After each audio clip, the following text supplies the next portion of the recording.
Welcome to Groundwater Rising. This podcast is all about flooding, with a focus on the forgotten source of flooding, groundwater flooding. Groundwater flooding is the least understood, least monitored, and least reported on. It is often left out of the conversation, so we are a podcast dedicated to changing that. I'm Katie Hargrave-Smith from Project Groundwater, and in each episode of this podcast, I will be speaking to community members from around the UK who have to deal with groundwater flooding, and industry experts trying to help them. Together, we will uncover the latest research, innovation and strategies from the water sector, academia and beyond. In this episode, we are taking a journey through the history of groundwater flooding. How long has it been impacting people? How have we reached 2024 with this source of flooding having no clear guidance and little understanding? Joining me today is Jed Ramsay, the leader of Project Groundwater, a project that is one of the first of its kind dedicated to changing this lack of understanding and guidance around groundwater flooding. Jed also happens to be my boss, so I'll have to make sure to be careful with my difficult questions today. Jed, tell us a little about how you ended up being sat talking to me today. Hi Katie. Yes, hi, I'm Jed Ramsay. I'm project leader for Project Groundwater in the Chiltern Hills. How did I end up here? I started out at the Environment Agency, probably getting on for nearly 25 years ago, working in what then was called flood defence. I progressed through the organisation. A few years ago I joined Buckinghamshire Council, and shortly after that worked on a bid for this project, which we were really pleased to be successful. And I got started on day one, got in post and got working full time on Project Groundwater right from the get-go. Okay, so Jed, can you please set the scene for us? How long have we known that groundwater flooding was its own source of flooding, and when did it start impacting people? So the longest record we've got of groundwater levels, which are based on boreholes. So a borehole is basically a hole drilled into the ground, fairly small, like size of your hands. You then put a dipper in to measure the water level. So the oldest one in England, which we think is probably the oldest in the world in terms of one that has a record, goes back to 1836, which is down in Surrey. That one, the biggest flood we can see in that record is in 1917, actually. So that's when we think the first big one was. There's been lots more recently. I guess one of the interesting things about the 1917 one was obviously that was during the First World War, and also during that time there was horrendous conditions during the trenches in northern France. And if we had groundwater flood here in England, probably in the south of England, it was also experienced in northern France. But I've done a search, but I can't really find much about it. It's that what you were saying at the start about how groundwater's a bit invisible and forgotten, and you search on it and nothing comes up. More recently, the last big one was in 2014-15, about 10 years ago. And then just now, just this winter, we've experienced really high groundwater levels across the country again after the hugely wet winter we've had. With those floods that have been happening, what historically have we been doing during them as risk management authorities in order to respond to groundwater? The short answer is very little, because I think the general opinion is, well, what can you do? If you look back on my career, when I started in flood defence, we knew as a risk management authority there wasn't actually anything we could do. We couldn't really get funding to defend against it, which was what the Environment Agency did right then. That was the approach, was you get your money, you build a flood wall, you build a defence, you keep the flood back from where it should be, you contain it. That was the general approach back then. And with groundwater flooding, you knew that wouldn't work because it's not like a river, right? So you're talking about the whole water table underground over a very large area. You can't influencing that or containing it or stopping it appearing in certain places is hugely difficult to do. It can be done. I know of one place in Hampshire where they have a very large pump installed that does locally lower groundwater levels on a certain street. Now, you can do it, but the economics don't usually stack up. The cost of doing it versus the amount of benefit you get or the amount of houses you protect generally, as a rule of thumb, won't stack up. And you've got the ongoing cost of electricity, maintenance, operating it, and so on. So that was why it was always regarded as, it's too difficult. There's nothing we can do about that from an engineering point of view when you look at it through that lens. And that's really why then nothing was done from an engineering point of view. But even more widely, we weren't even doing the basics. In fact, we're not really doing them very well now even, which is things like monitoring it. Okay, so we've got all these boreholes spread all across, particularly across southern England. There's hundreds of them.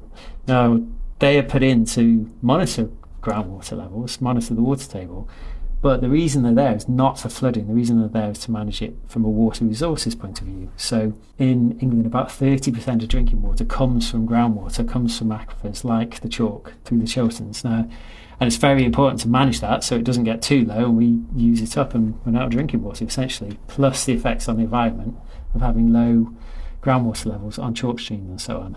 So that's what that network's there for, not to monitor flooding. But of course you can use it for monitoring flooding, which is what we're starting to do on the project. But yeah, so we weren't monitoring it, we weren't really mapping it, we weren't modelling it, and we weren't warning for it. Those are your kind of basics. That's the basic start to flood risk management from a risk management authority, and we weren't doing those as a rule across the country. Little places here and there were in a small way, but we weren't doing it well and we weren't doing it consistently. And do you believe that was just because people felt it was too hard, too difficult to deal with? There was an element of it. It's also to do with the nature of the flooding. So go back and zoom out at flood risk management.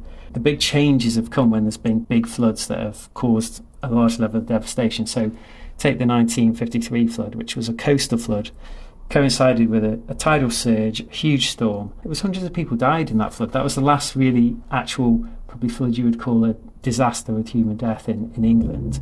We built the Thames Barrier in London as a result of that flood. We set up proper flood warning systems to monitor coast and river flooding. And over the last 70 years since that flood, that has all improved and improved and improved. So we do all the monitoring of coastal and river flooding very well. We have a very polished system that works well. I mean, it can still be improved, of course, as technology gets better, and there's work in the pipeline to do that. But that is a well-oiled machine, if you like. And the Thames Barrier is now being talked about being made bigger and raising the embankments, etc., for climate change and everything else. Now, we do all that pretty well because of the impact of those big floods. They make the news. They cause devastation that is very, very visible, whereas groundwater flooding does not do that. So take where I live in Oxford. Okay, Oxford's full of rivers. There's like 4 rivers that come through Oxford. When you get a flood from those, it's everywhere. It's all over the roads, people's houses. It's in the news. It's on the headlines. Now, we get groundwater flooding in Oxford as well. That doesn't make the news because it affects a handful of houses in one bit of the city and another handful over here. But the real difference is, although it's not in the news, the river flooding comes up. It's there, even with the Thames, it's there for 3-4 days max. And it drops back down. Groundwater flooding comes up, stays there for weeks or months, as we've seen this winter. It literally started in February and it's just starting to recede now. Now we're into May, so that's like 3 months of high water levels, which can cause things like sewers to be backed up. It can cause sewer flooding. That's one of the worst effects of it. It can mean you can't use your toilet, showers, because again, the network's blocked with all the groundwater getting in there. And it can be just sat on, if it's not in your house, it can be sat just beneath it. You hear this quite a lot from people who live in groundwater areas. They'll lift the floorboard and lounge and there'll be water there. And then you have to live with this for months. And like you say, you can do things like people will have maybe a small pump in the house that can help lower that down and make it manageable, livable. But it's never going to be on the news in the same way as a big dramatic flood in Thames is. The impact to society is not as big in that sense, but for the people who are affected by it, I would argue it can be more devastating in a sense. Yeah, and for those people who maybe don't understand what groundwater flooding is, how does it differ in other ways from the other sources? It's a good question, and again, because it's not really talked about, it's not so much understood. I think most people have grasped about the water table that, once you start digging into the ground, you hit water at some point. Even just as a kid on the beach, right, digging into sand, you'll hit water, right, and that's where the water table is. Now, the difference with groundwater flooding is it's tied to certain types of geology, and certain types of rock can hold water, porous rocks essentially. So in Oxford, I was just talking about, it's gravels, so river gravels that are basically in the floodplain next to the Thames. Now they can hold water and water can pass through them. In other areas like in Buckinghamshire where we're based, it's to do with chalk geology. Chalk's highly porous, it can hold up to 1/3 of its volume as water. So that's where the water table sits, is in the chalk. And there's other parts of the country where it's held in different geology, so you get limestone can also hold it, and some places like in Northumbria it's old mines. People sometimes talk about underground lakes. It's not an underground lake, it's basically within the rock itself, which is, still blows my mind a little bit that rocks can hold water, but it's basically to do with all the tiny gaps, cracks and fissures within all the rocks under the ground, and that's where the water sits. And that's, of course, why it's so also incredibly useful as a resource for drinking water, because it can store such a huge volume of water under the ground, which is very accessible. And it's essentially filtered, because when it passes down as rainwater into the ground, it gets filtered into the rock. You could pretty much drink it almost straight from the rock. And in fact, that's what a lot of mineral waters are. So then the groundwater flooding issue, what happens is, of course, that's when that water table gets too high. So take this winter, we had pretty much constant rain for 3 months through October, November, December, and into January, really. Now that kept filtering down through the ground, and then bringing the water table up and up and up.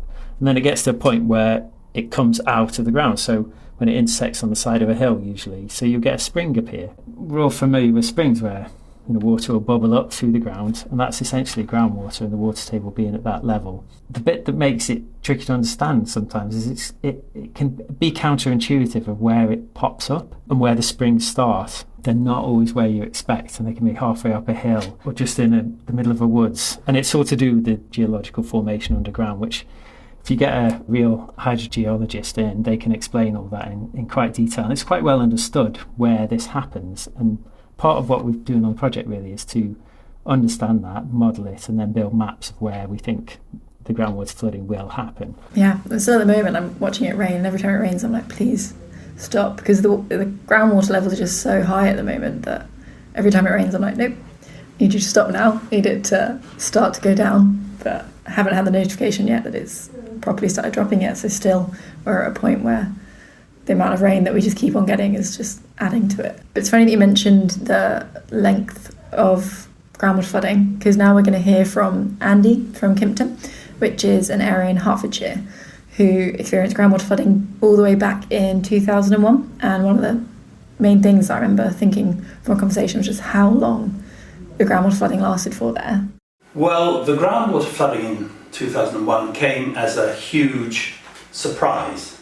Historically, I gather that it hadn't ever flooded in this way before. It had flooded about 50 years before that, and I gather in something like 1795. But those were the results of a sudden thaw after very heavy snowfall, and so it couldn't be said to be groundwater at all. And it came after several months of pretty intensive rain. It just seemed to rain from September through to beginning of January, non-stop.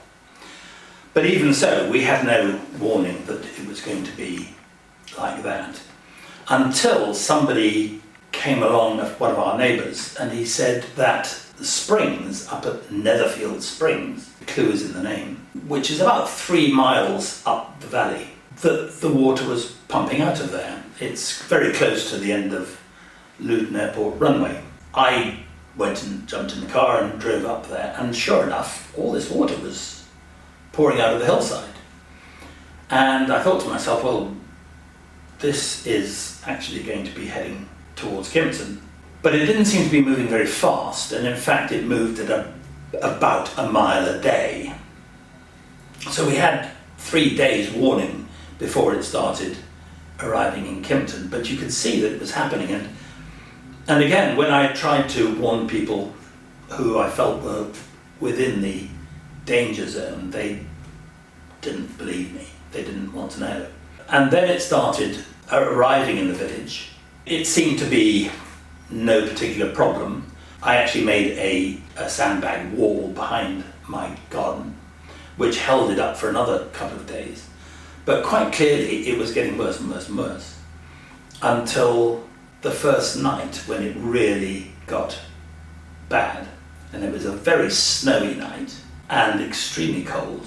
One of my neighbours, his garden was flooded and it was approaching his back door. And so we spent about 1 o'clock in the morning, we were standing up to welly depth, bailing out his garden, because 2 converging roads made a sort of mini dam. It would have gone into his house before it overtopped into the main drain. And in the meantime, I was desperately trying to ring North Herts District Council, and they said, well, which river is it that's flooding? And I said, well, it's the River Kim or the River Kyme or whatever. And they said, that doesn't exist. And it hadn't existed for years and years and years. So they were not in the least bit impressed. Fortunately, the fire service were, and for the next 3 days, I think, we had fire tenders on a rota basis from as far as Watford and St Albans and all over the place, coming and pumping out the water down into the main drain, simply to keep it out of people's houses until such time as bigger, more permanent pumps could be provided. Eventually, it was declared an emergency. It became what's known as a silver hat.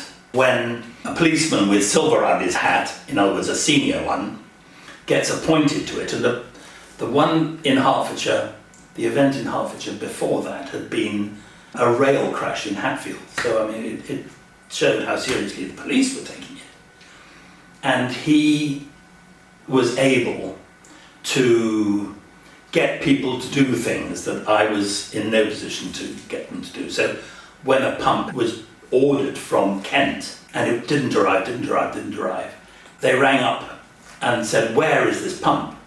And the driver said, oh, I've run out of time on my tacho, so I'm not allowed to drive any further today.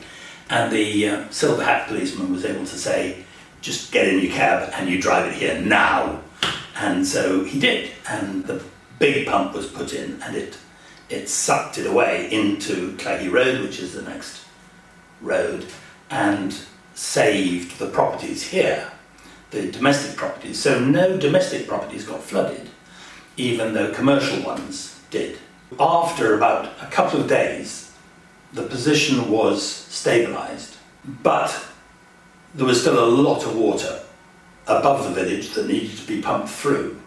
So they brought in several pumps, big mobile pumps, positioned them above the village and put pipes down into Claggy Road, which is the road leading into the village from where the water was. And they divided the road with sandbags to make the river go down on one side and the traffic to go down on the other. And that continued for the better part of a fortnight, until eventually the army was brought in to make a coffer dam that went across the top side of the village. They bored a big hole in the ground that they could put very large pumps into, and they set up a pipeline which ran for about a quarter of a mile through my garden, through various people's gardens, and along a little footpath, until eventually it discharged down into the main drain in the high street, and then it was taken away. And then it flowed out through the bottom end of the village, as it were, where it eventually joined up with the Mimram, and so did the rest of the village no harm at all. It was fairly contained within a geographical area, but for those people who were here, it was a week or so of intense concern and a lot of water. And it took until mid-May for it to be pumped sufficiently for eventually the pipes to be taken away. From the end of January through to May, that's January, February, March, April, 4.5 months. One of the things that we are a bit concerned about is that 22 years has gone by, and all the personnel at North Herts District Council, or the police, or the fire service, or the environmental agency has changed, so that there are different people who may not know the reports that were made at the time have been filed somewhere and they aren't as current as they should be, and that's inevitable. So actually to have a couple of false alarms is no bad thing, because it meant that people were beginning to hop around and start saying, oh, crumbs, we must do something about this, even if they hadn't been here at the time. Who knows what climate change is going to cause? If we do get, we happen to live in one of the driest parts of the country. if we were getting the sort of rain that the West Country or Scotland or the Lake District get, then we would have this on a much more regular basis. Who knows if climate change is going to bring that about? We've got to be ready. So that was Andy from Kimpton, who very kindly allowed me to come and talk to him about his experiences in 2001 with groundwater flooding. Jed, do you have any initial thoughts on what you heard? Yeah, it's quite striking, isn't it, how he described it? And you can imagine having a flood that went on for literally months, with pipes running through your garden, your house constantly under threat. If those pipes and pumps fail, you're going to get flooded. The lack of control, I guess, the stress that causes you. So there was a few interesting things he said as well. One was around when he mentioned where the water started appearing, and which is what we were saying a little bit earlier, how it can appear from places you don't necessarily expect, at springs. But then historically, that place where it did appear was called a spring. It was named Spring. And this is something we've lost, is the knowledge of where those springs are. The names have still survived quite often, and we quite often find that in places you look at. There'll be named places as springs, but there's no water there now, or it'll say well or something like this on an old map. And typically what that is those are what we call winterbournes, which is rivers that are dry most of the time, for years even, as in the case there in Kimpton, dry for years, and then you get high groundwater and the river reappears. It's a winterbourne. Part of what we're trying to do is to really understand where those winterbournes are, where they're likely to appear. And again, the data isn't there at the moment, so we haven't got maps that show where groundwater flood risk is expected. There are some, but they're only commercially available, and they're quite expensive, and they're not actually that good compared to, say, the flooding maps for rivers and coastal, which are very good these days.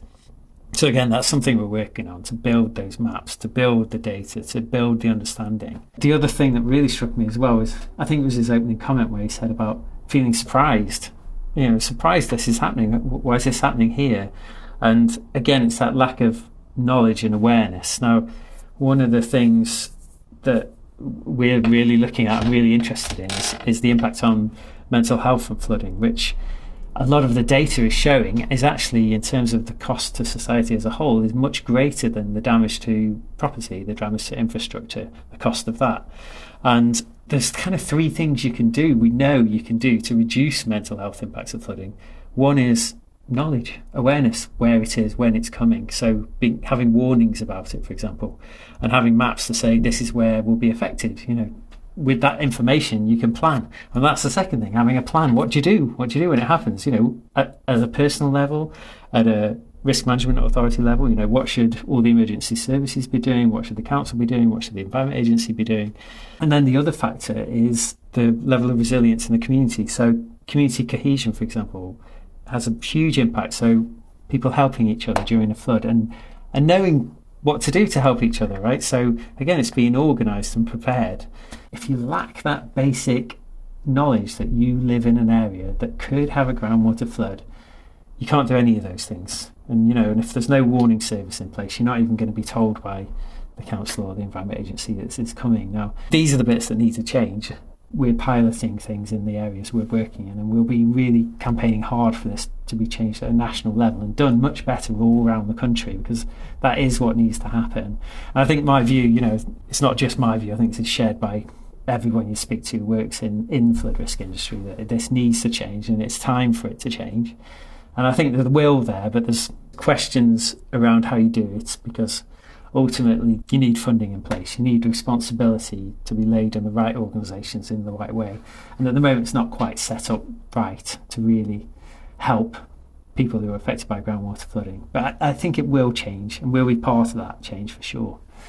And the third thing that he said that I really found interesting again was around climate change. Now, as with everything you talk about with groundwater, and groundwater flooding in particular, there's a lack of data, there's lack of research, there's lack of studies about it. It's exactly true for climate change. And what will the impact be?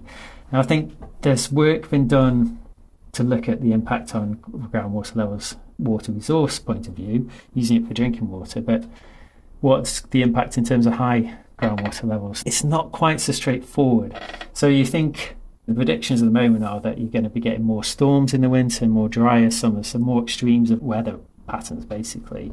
I think you can see that in the frequency of floods we've just, in general, been experiencing in this country over the last 10 years. It seems to be ramping up already.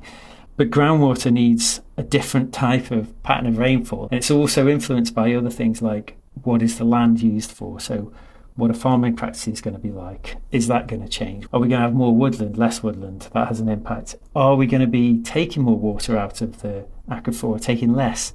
Again, all these factors are quite unknown, so it's more difficult to model and anticipate than, say, the effects on rivers, which are a bit more straightforward because it rains, runs off, goes into the river. There's factors in between that, of course, that do complicate it, but not quite so much as with groundwater. Again, we're going to try and get the ball rolling on this. We've got little bits of research going, and we know that Ireland are doing a piece of research for this as well as the British Geological Survey. So hopefully we should start to get a better picture. I mean, the initial findings are that, as with most things with climate change, it's going to get worse. The increase in rainfall will be enough to make it to get worse, and the peaks will be worse.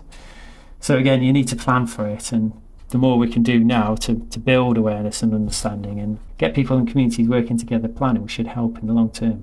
Yeah, I do feel like it's one of those things that's difficult at the moment because, as we saw from Andy, people know now climate change is coming, they know what's happening. We're in a changing climate at this point, and we're already starting to see the impacts, and now we're working so hard to raise the profile of groundwater flooding, and yet the next question will be, well, what's changing? And it is quite difficult to not be able to say exactly what we know yet, because actually we know very little. He was great. He showed me where the water was gathering up on the hill. He showed me the borehole that was created to pump, and I knew that he might not have spoken too heavily about how it impacted him, but it clearly did, because he goes and checks that borehole, he goes and checks that hill, he'll go and look, because at the moment he has no other way of knowing. He wants to know. So I'm sure recently he would have been checking because of the weather we've been having. And what you said about community cohesion and working together, he also told a lot of stories about how as a community they came together. He showed me pictures of them all stood along this newly created river,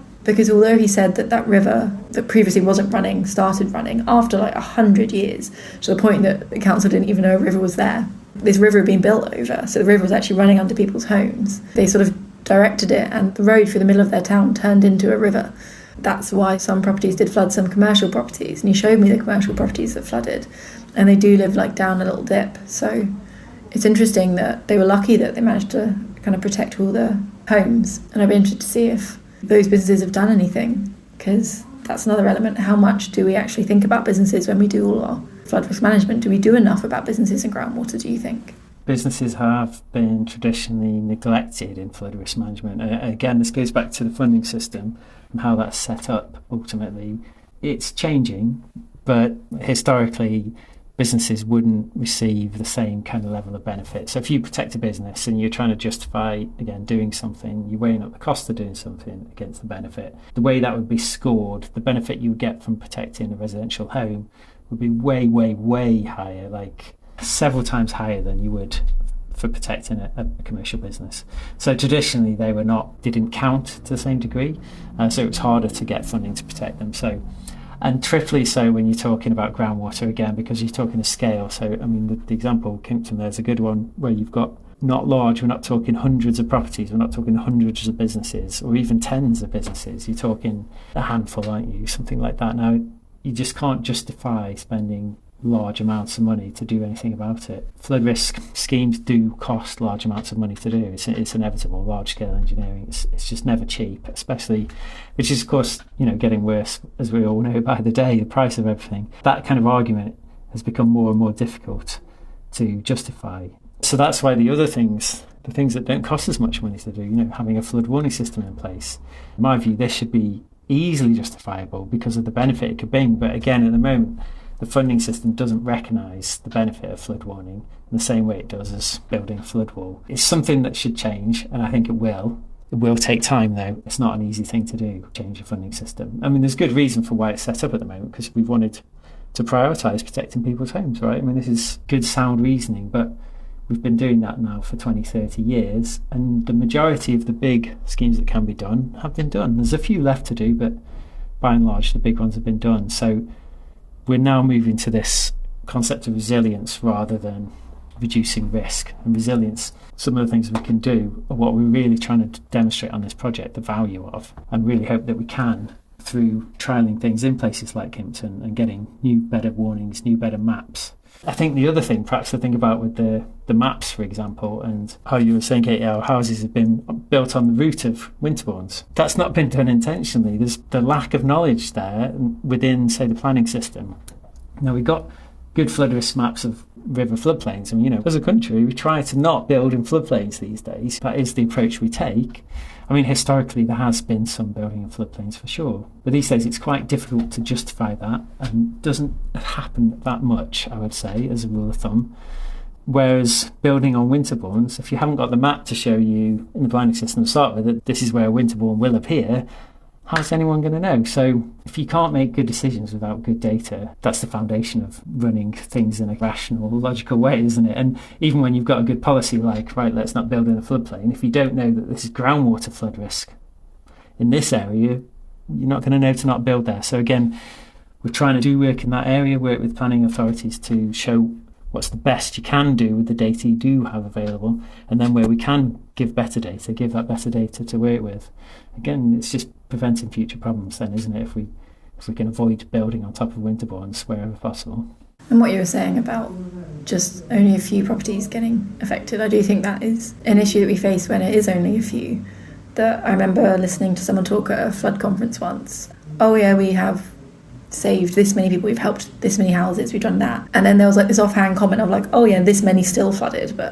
And I felt like he was so out of touch of those people who actually were experiencing that smaller number of people who were still going through it. What they were going through will still be devastating, and what we know about mental health. I didn't like how it was pitched, and I do feel that it is difficult for those people who are in small pockets. They don't get on the big news stories, they don't really get much help. They're just sort of like, left to fend for themselves. So I do hope that as we start to understand groundwater flooding, those people have something. So if something happens again, someone like Andy, when they call up the local council to get help, they'll know what they're talking about. They'll be like, right, okay, we've got a plan, we know what to do in a situation like this, this is our recommendation. Because as much as we want to increase the understanding of the individual and the residents, they also need that expert support, which is again something that Andy was talking about. You need to be able to talk to your council, you need your council to know who you are, you need them to remember you. So going forward, I do believe that that's going to be what's next for us. I think what we're hoping to help and create guidance for on Project Groundwater. So finally, to answer sort of the big question of, I know we've covered it a lot and we've gone through it, but as short sentence as you can, like in just a few words, why is groundwater flooding the invisible flooding? The other phrase we tend to use is that it's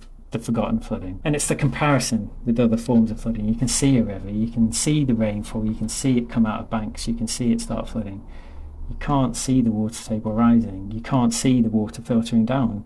Best you see it go down the drain, disappear. Then it appears out of, like Andy said, it appears as a surprise from somewhere you're not expecting it. Thank you, Jed, for joining me, and thank you again to Andy for taking the time to talk to me about everything that happened in Kimpton in 2001. We're a new podcast looking to grow, so please hit subscribe button on your podcast provider, leave us a review and tell your friends and colleagues about us. If you've experienced groundwater flooding yourself, we really want to hear from you. We are always looking for stories about groundwater flooding to feature on this podcast and to support our work on Project Groundwater. So feel free to email me on groundwaterrising@projectgroundwater.co.uk. And that's all for now. We will be back on the last Thursday of next month with another episode of Groundwater Rising.